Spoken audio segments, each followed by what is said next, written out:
Sweet. Alrighty. Well, good morning or good afternoon, depending on where you are in the country. I'm Centauri Minor, Head of Strategy for evolvedMD, and excited to moderate this topical and timely conversation on workplace well-being, a paradigm shift in healthcare. So again, before we begin, a couple of housekeeping items. Please mute yourself if you have not done so already. And second, if you have a question, please just pop it in the chat. I'll monitor that and we'll address it at the end. Today we have about 45 minutes with our panelists, followed by 15 minutes of questions and answers. So either drop that in the chat or just write it down and we'll have Eric and Dr. Nutting address those at the end. And if no questions, we'll get started. So emotionally, physically, and mentally exhausted, morale for healthcare workers is at an all-time low. Today, primary care providers and other collaborative professionals are battling diverse demands posed by the ongoing pandemic, the harrowing state of mental health in America, and conflicting institutional priorities of healthcare systems. In fact, recently, in a note that I'm sure you all saw, Naftali Serrano, the CEO of the Collaborative Family Healthcare Association, encouraged recipients to reflect and acknowledge that it's okay to not be okay, to just be yourself, best self that day, whatever that may look like. For health systems that integrate behavioral health, there is a significant value add, allowing these systems to meet patient mental health needs while also providing and promoting avenues that increase patient volume. However, with these wonderful benefits come an enormous responsibility for both PCPs and integrated health professionals, which leads to declining mental health among providers and, of course, what we're all here to talk about today, burnout.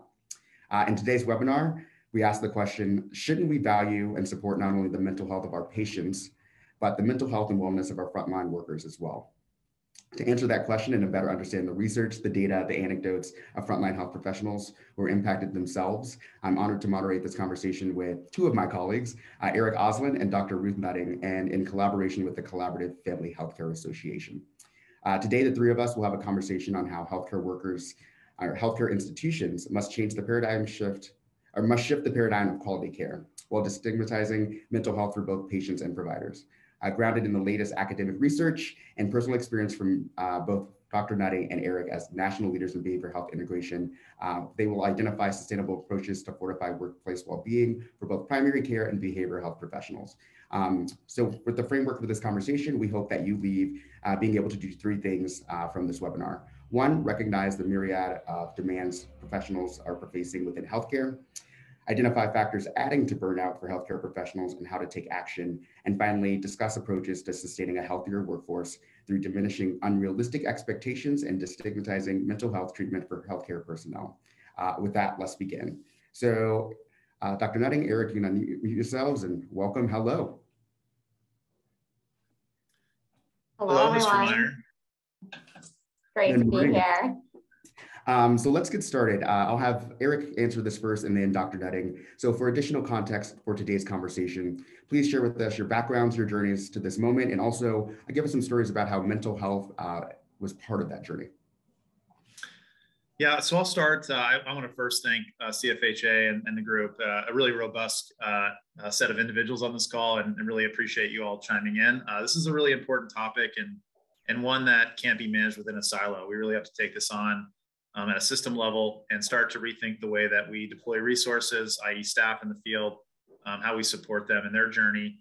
And ultimately, not just think of this as a dollar and cents aspect. It's really like, how do I bring great people in our organization, support them personally and professionally along this journey? And so a little bit about me. Eric Oslin, obviously one of the co-founders here at evolvedMD. Spent the bulk of my career in the healthcare industry, ranging from med tech to the hospital space. And my journey really began in the mental health space based upon experience I had with my own father. Chronically ill, very complex health conditions. At the end of his life, I had a mother who was the primary caregiver, and we were frustrated. We just didn't feel like the system was meeting our needs. To manage the entire health of my father, this whole healthcare, whether that's physical or mental. And at the time, back in 2016, I was probably just a little too naive to think that I could take this issue on and solve one aspect of it. But that really spurred me on to first look at chronic illnesses, and then ultimately the impact on mental health specific to these patients. And so for me, my journey really began with just a very personal experience. And over the last 5 years, I've learned a lot about mental health, both the things that we're doing well and the things that we need to improve upon. I've learned a lot from folks on this call about the behavioral health integration space, the things that we're doing well and the things that we need to improve upon, and really excited about the trajectory, right? We're on the crest of a really exciting wave in transitioning healthcare as a whole to look at things both from a physical and mental health perspective. And I don't know that I could have told you that 3 years ago. So this is an exciting time. There's a lot of changes underway. And as we start to tackle this topic, we need to understand that it's very important. If we're all going to be successful, we need to bring great clinicians into the space, and we need to prop them up both personally and professionally, and managing their mental well-being is a big part of that. So I know that was a little bit rambling, Centauri, but a little bit about my personal story, how I got here today. And with that, I'll hand it off to Dr. Nutting. Excellent. Thank you, Eric. So I too want to give a big shout out to CFHA. Thank you for allowing us to have this webinar and this really important and topical discussion. Also, CFHA is very near and dear to me because it has been my professional launchpad. And I actually met Eric at the 2019 conference in Denver. So very serendipitous, and I have a lot to thank professionally to CFHA. So as far as my story, honestly, this is the first time I have shared my journey with mental health publicly. It is very vulnerable, but it's important for me to share this story because I know that to varying degrees, others can relate and emphasize and understand. So when I was an undergraduate student, my sister, who had been battling severe depression, was diagnosed with bipolar type 2. And for the next 10 years, I watched my sister's world as well as my family's world unravel in a lot of ways. As many of you are familiar, particularly with bipolar, there were periods of stability, which were great. And there are a lot of periods of instability as well in my sister's life. Those periods of instability really were precursed by what we would consider non-adherence to treatment, not taking medications due to the significant side effects. And then, of course, those periods of non-adherence would lead to hospitalizations. So several suicide attempts across that 10-year period.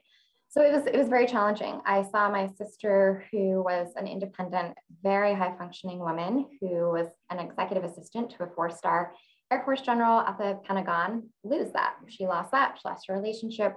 She lost everything around her. And when that occurred, there was all of a sudden a lack of access to mental health resources. So poor access to quality psychiatrists, psychotherapists, and even at times medications.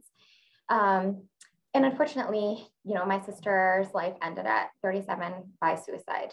But what I am thankful for is that during this 10-year duration, I completed my undergraduate studies in behavioral science, immediately went into a master's program in marriage and family therapy, and then immediately pursued a doctorate program in marriage and family therapy with an emphasis on integrated behavioral health.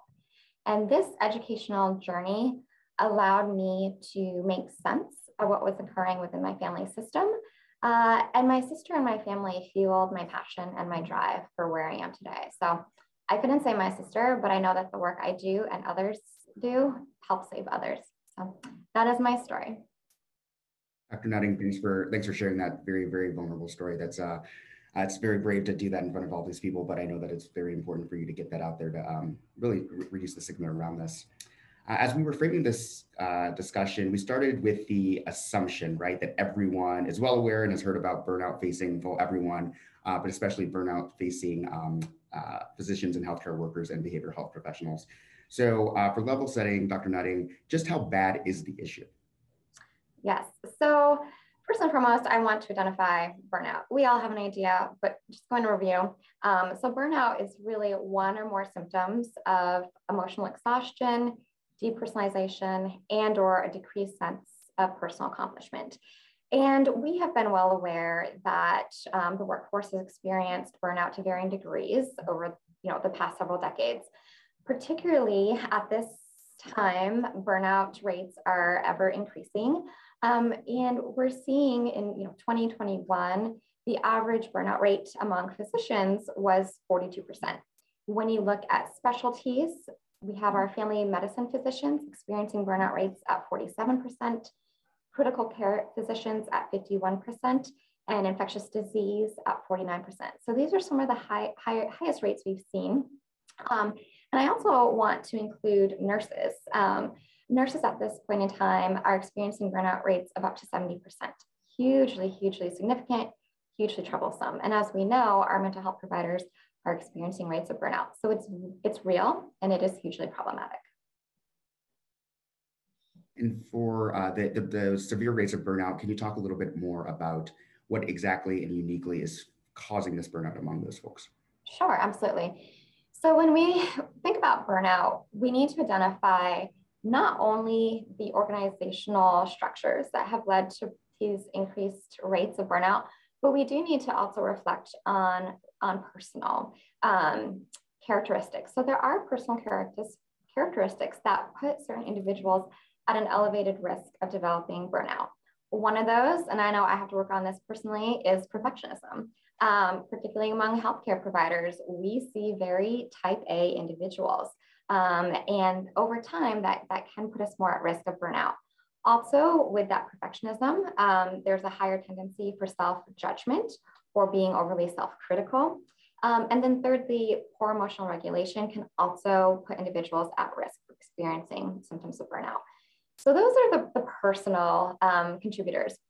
And then we have the organizational, which have been going on for a significant period of time, particularly within healthcare settings. When we've seen, a decline in reimbursements, well, then there's heightened productivity expectations, right? So physicians, healthcare teams, they're the buffer to finances. And when reimbursements get dropped, well, there's more work expected to be produced. We've also continuously seen, increases in clerical burden.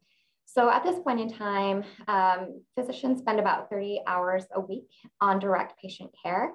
And then they also spend an additional 16 hours per week on documentation and administrative tasks.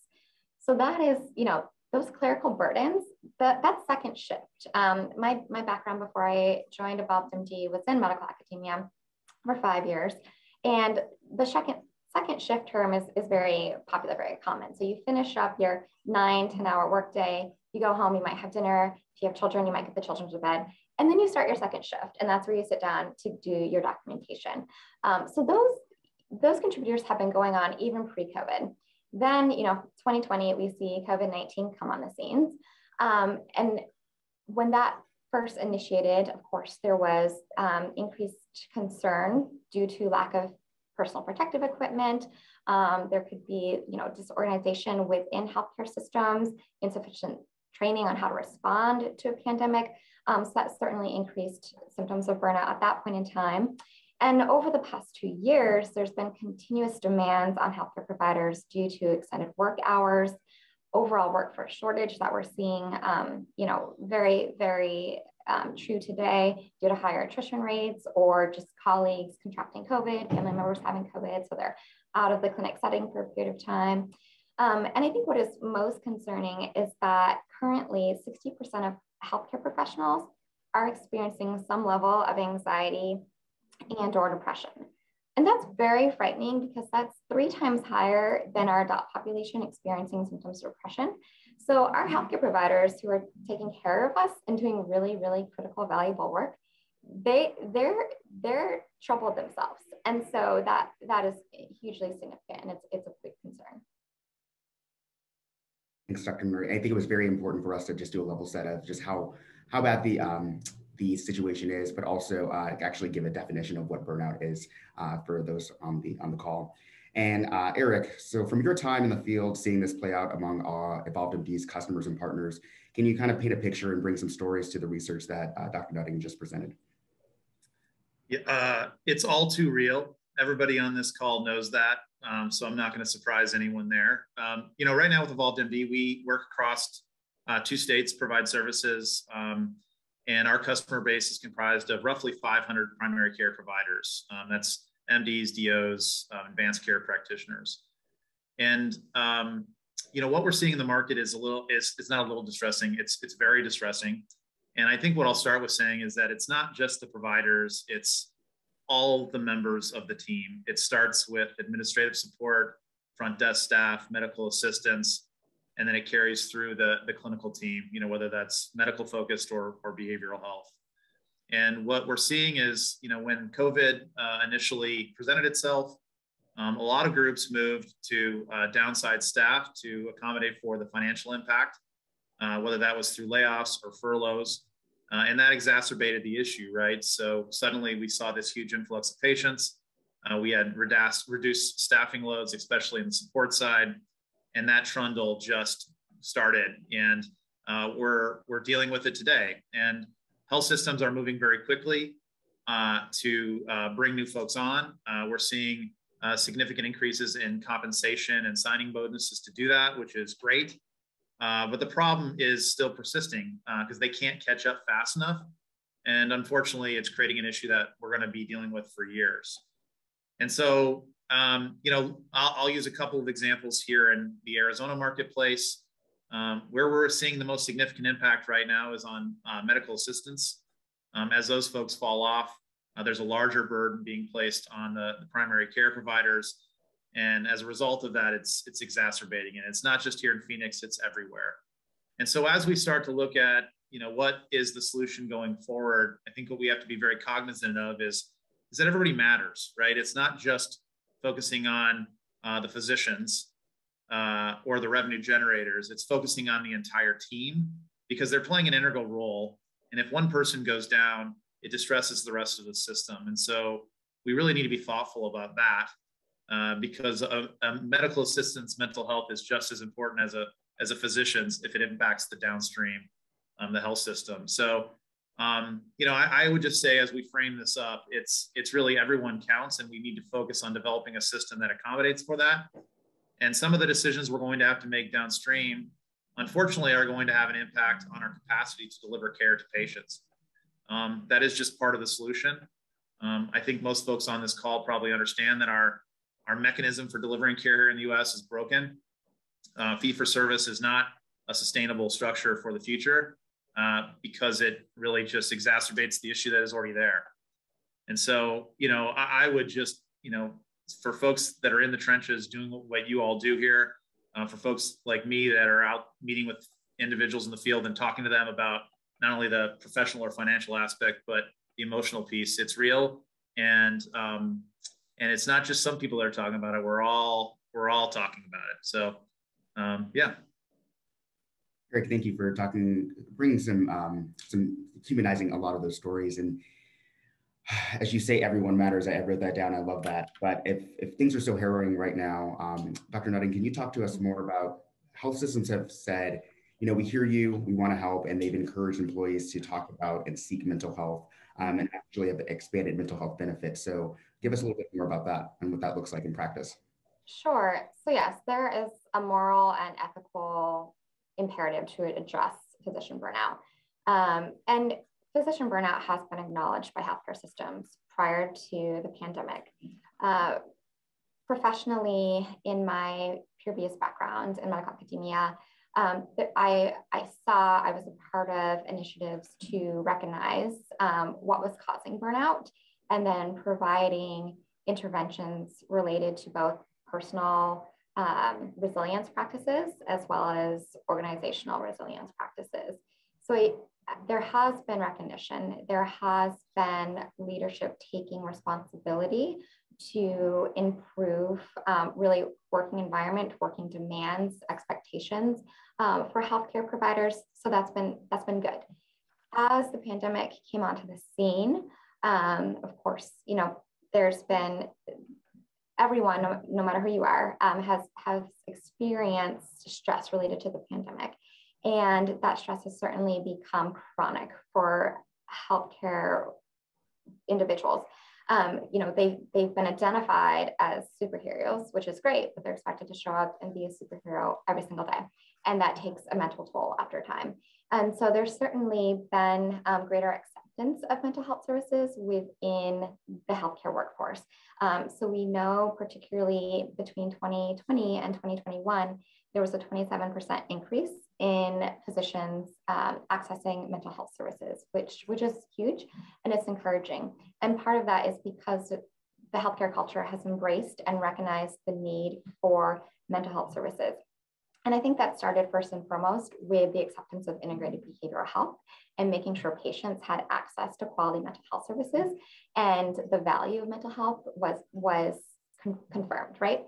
Confirmed, affirmed. And so over time, there's been a bit of a cultural shift in healthcare settings to also recognize the implications for physicians and other healthcare providers to have access to quality mental health services. So there has been an increase in some systems in regards to having employee assistance programs for mental health. And also different healthcare systems have really formed initiatives to develop a community of well-being and support for their healthcare providers, because there needs to be a sustainable workforce, and there's a business case for that. So. And Centaria, I wanted to chime in there and be a little bit provocative as a follow-up to Ruth's comments. It's great that the system is identified that this is an issue, but there's a big delta between identifying and actually doing something about it that's meaningful. And so, as a healthcare system, we have to rethink this. Talking about wellness and giving employees access to an EAP is not enough. Mm-hmm. We need to think about accountability, both on the organizational side, right?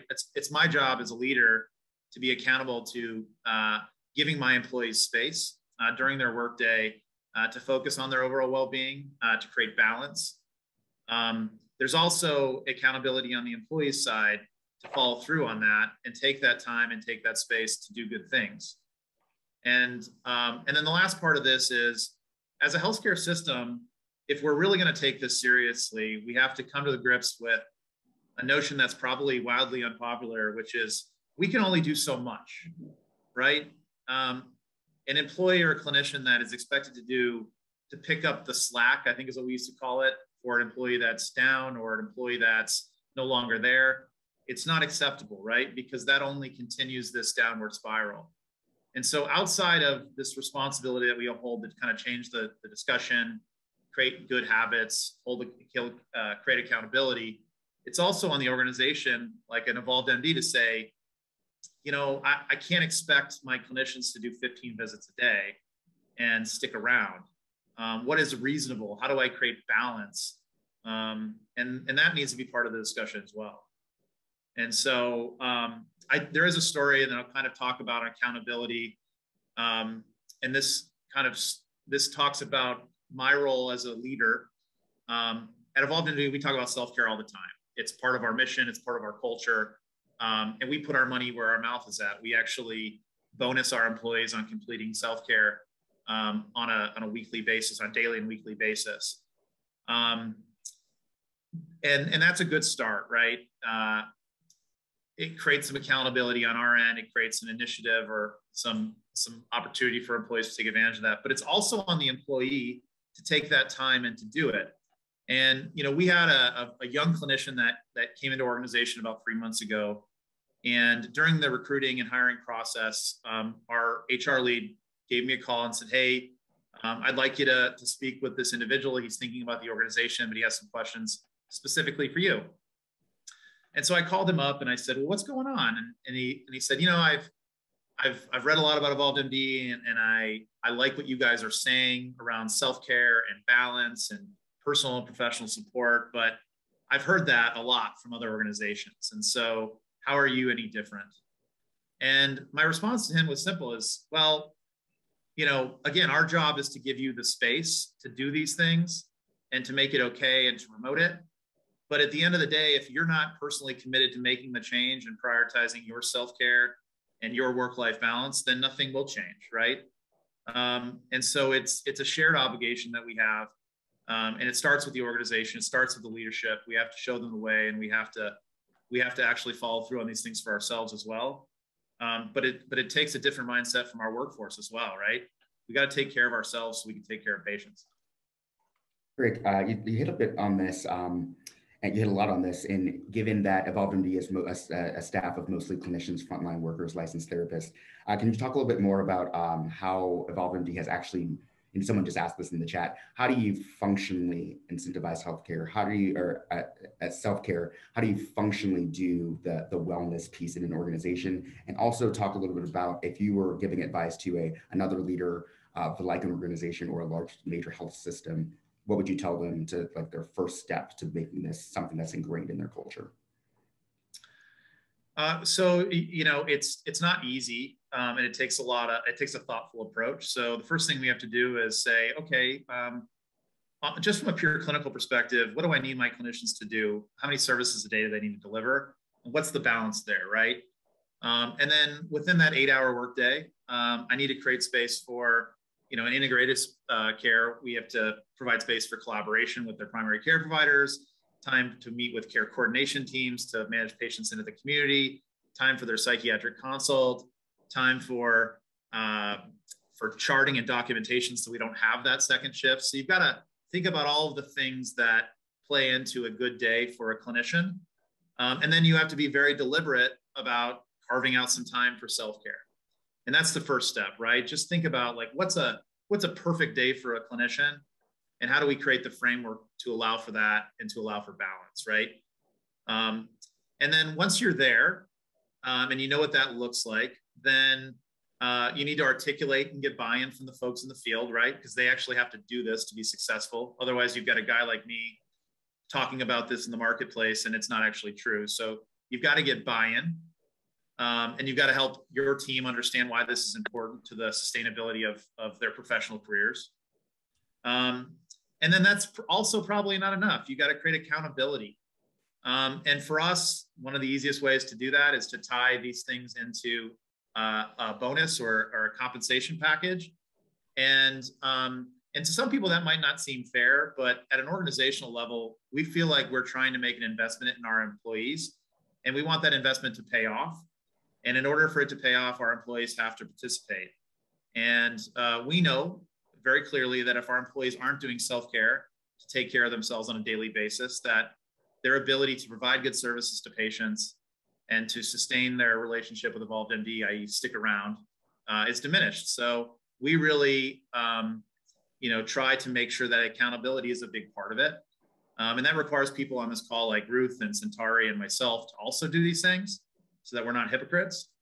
But it's complex. It takes a very deliberate approach. You know, if there's a CFO on this call, they may not love the notion that I'm going to take away an appointment every day to accommodate for some of these things, but we think that there's downstream value in doing that. But it's complex and you've got to continue to look at it every day and every month and every quarter to make sure that we're actually achieving what we're setting out to do. Thanks, Eric. And if you guys haven't seen it, Eric penned a wonderful article about the business case for self-care and wellness in an organization that we'll send out with a recap of this.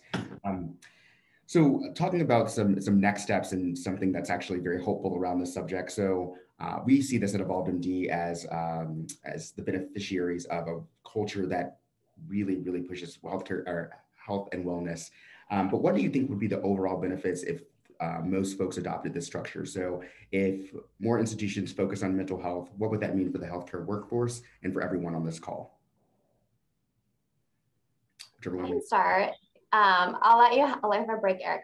So I would say overall, just increase positive mental health. And I would also say better balance in life. And so much of what Eric said was just so accurate. Mental health and well-being interventions are not enough if we're not actually decreasing the demands that we're putting on our healthcare workforce. So, you know, we've talked about the quadruple aim for years, and that, you know, I think if we had a healthy healthcare workforce mentally and physically, then we would be able to really see the quadruple aim unfold. So we would have better clinical outcomes. There would be lower cost due to lower litigation rates as well as attrition rates. And you're going to see patient satisfaction increase, as well as the overall clinical experience for both providers and patients. And so truly we need to recognize the humanity in our healthcare force and the limits that humanity brings with it.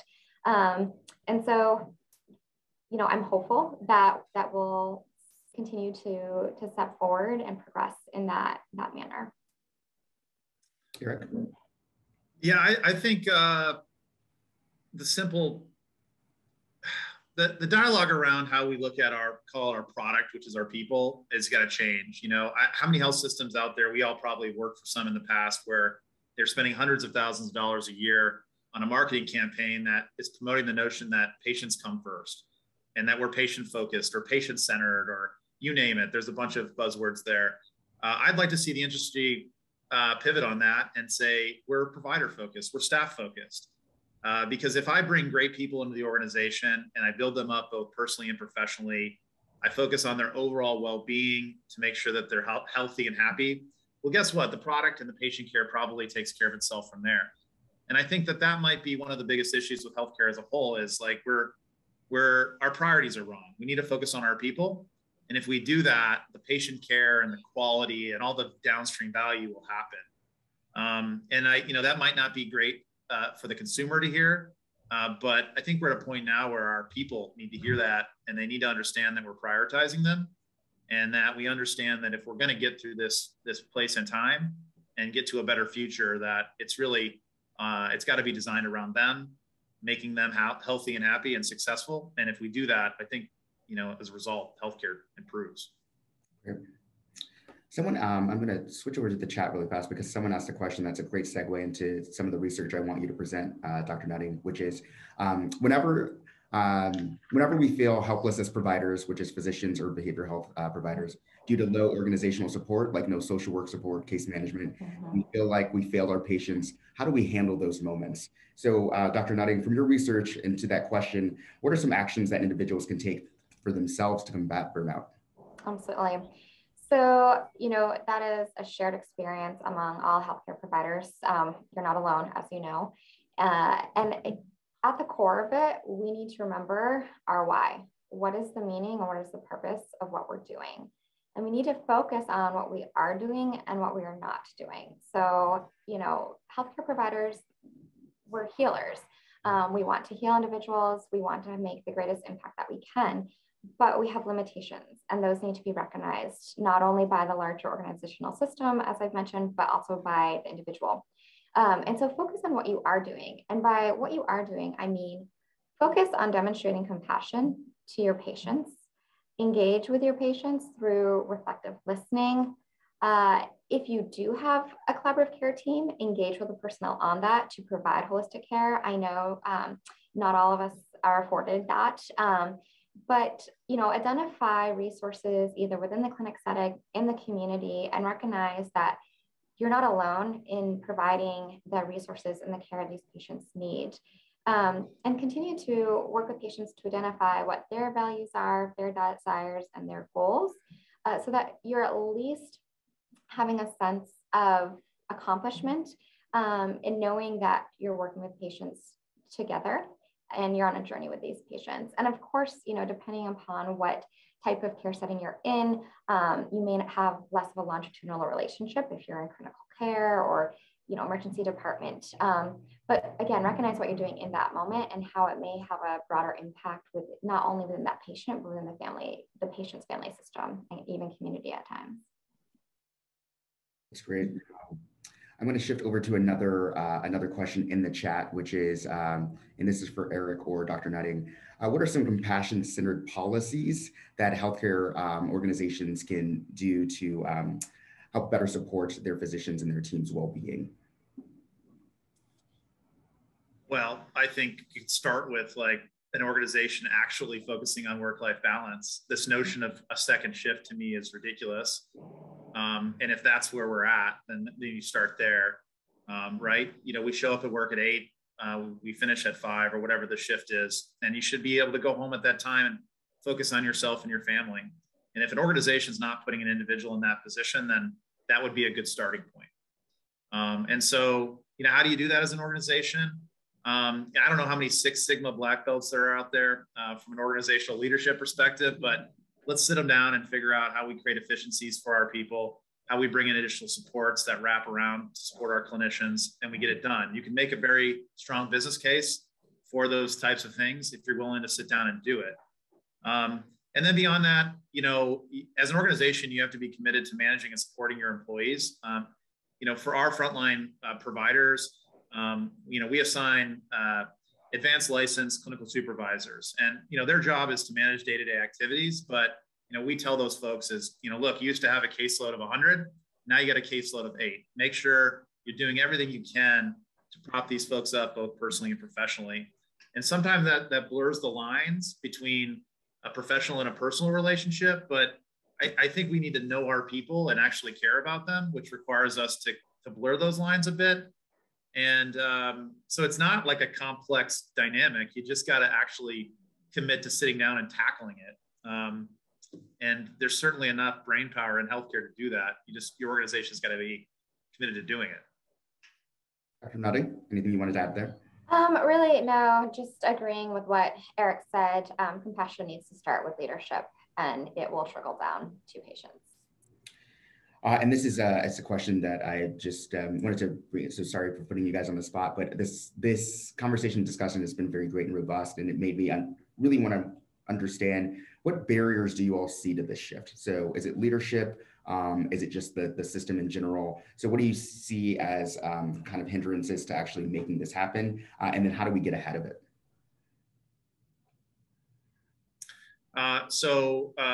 The payment structure for healthcare has to change. And I'm hopeful that we're heading down that path. Fee for service is just not going to get us there. It doesn't allow us the flexibility and clinical delivery that we need for our patients or our people. So, from a legislative perspective, I feel like we're going down that path slowly, but it needs to change. Beyond that, our leaders in healthcare need to step up and again, prioritize their people. And again, it doesn't mean that we have to give up financial aspects of running a good business. Like both can happen at the same time. It just requires us to prioritize our people and focus on getting them where they need to be. I agree with what was said. Definitely changes through legislation as well as reimbursement structures. There needs to continue to be changes made as well in teaching institutions, both medical schools as well as residency settings, with a focus on, again, a focus on balance, a focus on compassion, and realizing the humanity of, oneself, each other, and the limitations of what we can do. So for each of you, what do you guys do to mitigate burnout? What's your self-care? I'll let Ruth start there. Okay. I am a CrossFit athlete. So I'm in the CrossFit gym at least 3 times a week. I need a high intensity workout. When needed, I certainly seek personal therapy. I've gained so much insight and growth through therapy. So that's definitely been a very, very important part of my overall wellness. And then I do like to take time for some journaling every now and again. Eric? I also see a therapist, kind of brush up on my skills and make sure that I'm managing my mental health along with my physical health. I've also made a commitment on the physical health side to work with a health coach and just refine things, because I understand the things that I put in my body and the way I move my body impact my overall well-being. So really trying to make improvements there. Beyond that, folks here at the office, their ears are probably bleeding because I talk about this gal all the time, but I'm a big fan of Yoga by Cassandra. If you haven't seen her, we'll put a link in the box, but she's got great content that's free on YouTube. She's got a 30-day yoga cycle kind of to get you guys into it. But I really like to focus on doing 20 minutes every night before I go to bed. And it's more focused on, call it meditation and stretch. And then in the morning, I try to do a quick 10-minute stretch and a 5-minute meditation. Again, all of her content's free, and she's got a very lovely voice. So if you like meditation, I think that's important. But this is something that 3 years ago, if you would have told me I'd be meditating and doing yoga every day, I would have laughed at you. But I think we all get to evolve on our journey and, find new things. And for me, this is a big part of it. It's been, thank you both for sharing. It's been both refreshing and powerful to see our executive team actually walk the walk, and everyone's committed to self-care. Everyone's committed to their own personal journey with therapy. And it's been good to be part of a team that actually, not only do we believe it, but we do it. So a lot to learn and digest on this topic. So other than CFHA, which is a wonderful resource, Dr. Nutting or Eric, what are the things that you guys look to, websites, podcasts, whatever it may be, to look at burnout or anything around integrated behavioral health? I'm consistently reviewing peer-reviewed journals, so Journal of Family Medicine, New England Journal of Medicine, JAMA, Family Systems and Health. That's the academic in me. Websites that I find very helpful, and I believe DPU, you actually put this in the chat, but Medscape has a lot of up-to-date statistics, Axion as well. And from time to time, I will pick up the Atlantic. Eric? Yeah, I probably don't do a lot of reading on self-care. My reading really is trying to focus on personal enjoyment if I can get to it. But there's some great resources out there. The VA's got some great stuff out there in the world around self-care. There are organizations that we work with, like NeuroFlow, that have great platforms for both your patients to engage and your employees. So there's folks in the space doing cool things.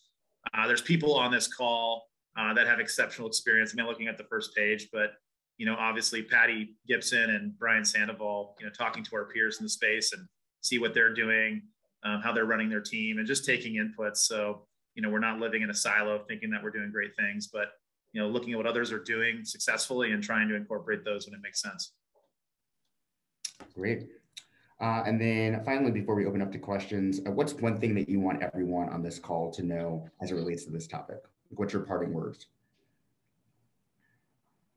We're not doing enough. We got to get more active on this, and everybody on this call needs to press their leadership to refocus and reprioritize on their people. And that's how we get to a better place in time in the health system and from a mental health perspective.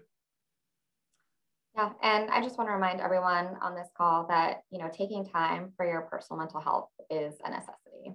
It is not a luxury in any way, shape, or form. For both of you, how does everyone on this call advocate to their leadership or advocate to their organization for everything you discussed today? So there's one thing to say, these are the things we should do, but if I'm a worker or if I'm someone on this call and say, well, what is my first step into talking to my boss or the folks or the power that be about how important this is to me? What would you guys suggest?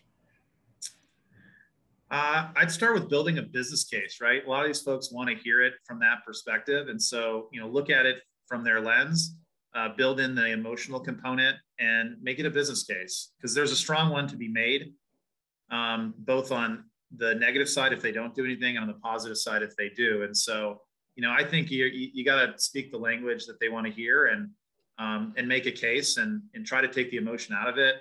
As an organization, we're trying to adopt this model called ideal problem solving. And if you guys haven't seen that, just Google it. But if you're looking to build a business case, use the ideal model. It's a great way to go about it.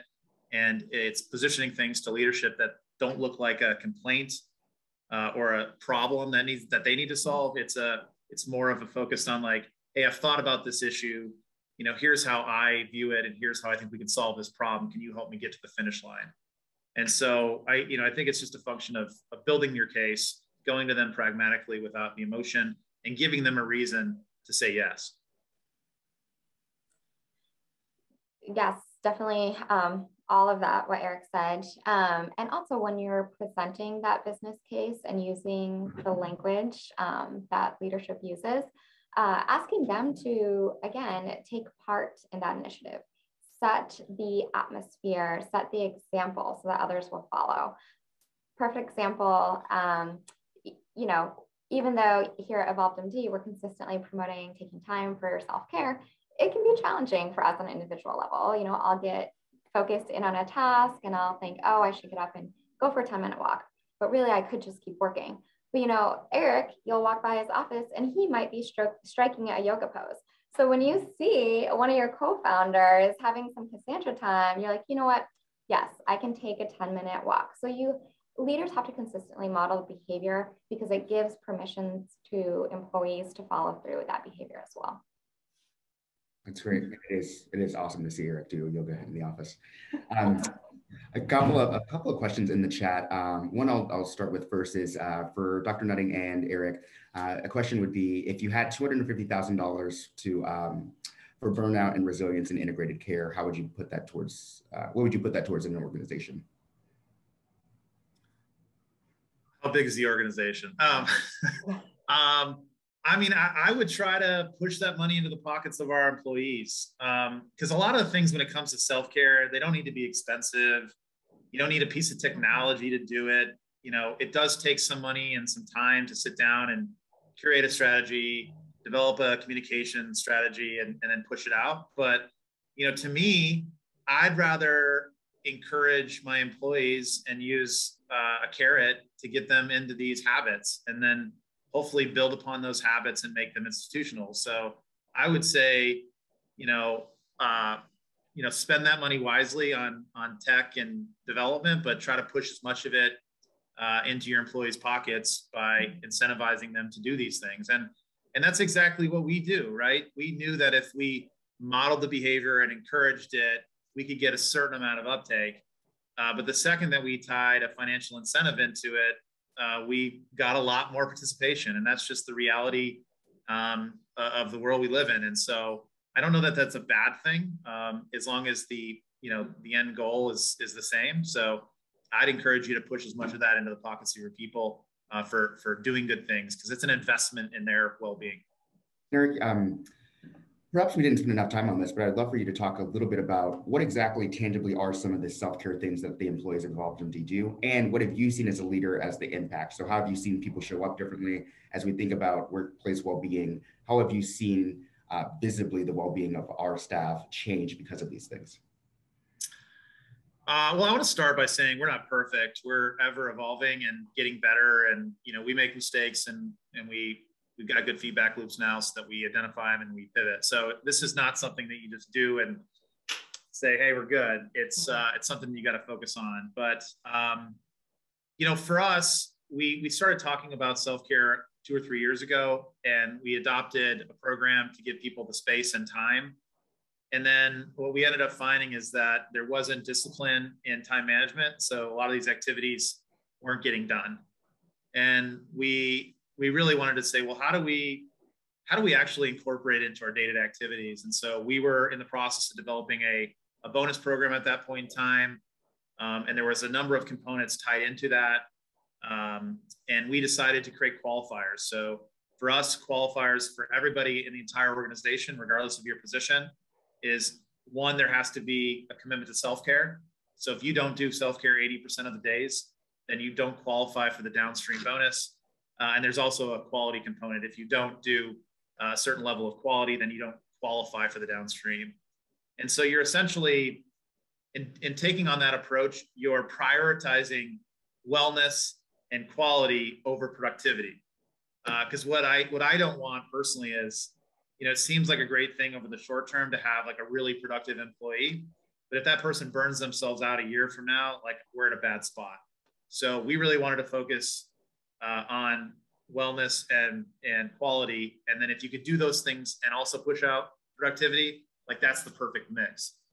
And so, what have we seen as a result of that? We see pretty wide scale adoption of self-care. Our folks are all on a habit tracker. We track it as a team and we cheer each other on, and it's kind of just built upon itself. And we also make it a point every single week during our one-on-ones to do a check-in. I sit down with Ruth every week and I say, what are you doing for yourself for self-care? How are you taking care of yourself? Like that's just part of our ethos. And again, it's just prioritizing these things because they're important. And Dr. Nutting, you've been on staff for a little less than a year. Can you tell us coming in how you feel like you've changed professionally because of the self-care push? Absolutely. So I historically was part of that attrition rate. I left my previous background because I was being asked to do more with less, and for no additional monetary compensation. So I joined evolvedMD because I was like, I get to work within an organization of individuals who have a shared goal, a shared vision, and shared values. And for me, I knew that that was going to decrease my symptoms of burnout. I don't mind working hard. I'm passionate. I'm driven by what I do. But I want an organization that recognizes the value of integrated behavioral health. And I've really appreciated Eric, as well as Steve Lejean, our other co-founder, walking their talk, and our leadership team holding one another accountable, because we do recognize the value of modeling appropriate behaviors. And so we consistently will kind of address maybe some things that need to change. So we'll talk to each other about our hours of emailing one another, and we'll remind each other, hey, after 5:30 p.m. until 7:30 a.m. the next day, if you need to send an email, just send it to be received the next day. Because we know that if we're getting emails from one another, we're still psychologically attached, right?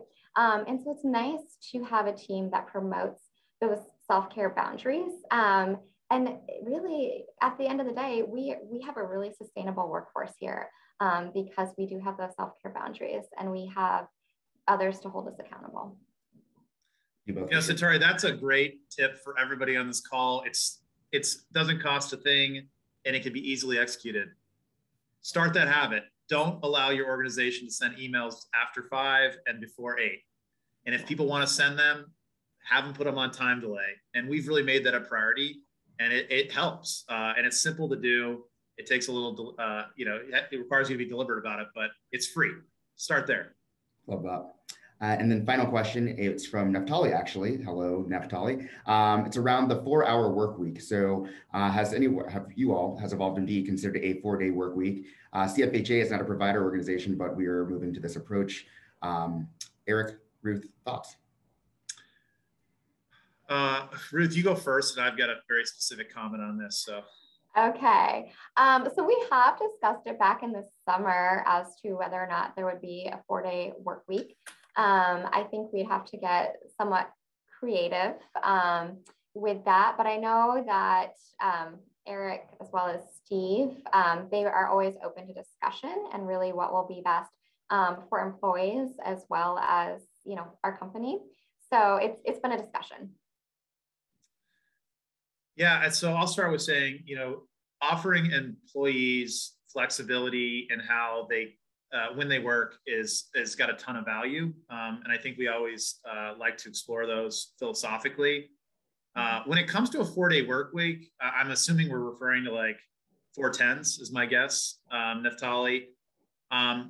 I'm not a big believer in it. And I think I've got a little experience here. We actually trialed, we had 2 sites where the clinicians wanted to go to 410s. We tried it out. And again, this is very specific to what we do in talking to patients about their mental health. And what we found was that those 4 days were so intense with the amount of patients you had to see that it became a larger driver for burnout. And so, 2 sites, relatively young clinicians, so you have to account for that. But I would say in the mental health space, what our clinicians do is so heavy that there's only so much they can take in on a daily basis, reconcile that, and live a healthy and happy life. And I think when you start looking at 410s, the reality of it is you have to see slightly more patients, and that burden in itself creates some downstream problems. So I don't want to say we've closed the door to that. I just think we're cognizant of the fact that it's not as simple, and it may not have the net impact that we're looking for. Thanks for sharing, Eric. Well, finally, Eric, Dr. Nutting, thank you for sharing your wisdom on how to create a paradigm shift in healthcare by focusing on well-being. I found it insightful and informative. I know that I learned a lot during this time, and I hope that everyone else did too. So we will have this webinar on the CFHA website and also on the evolvedMD website. And finally, if you have any additional questions or commentary, you can find all 3 of us on LinkedIn. And if there's nothing else, have a wonderful day.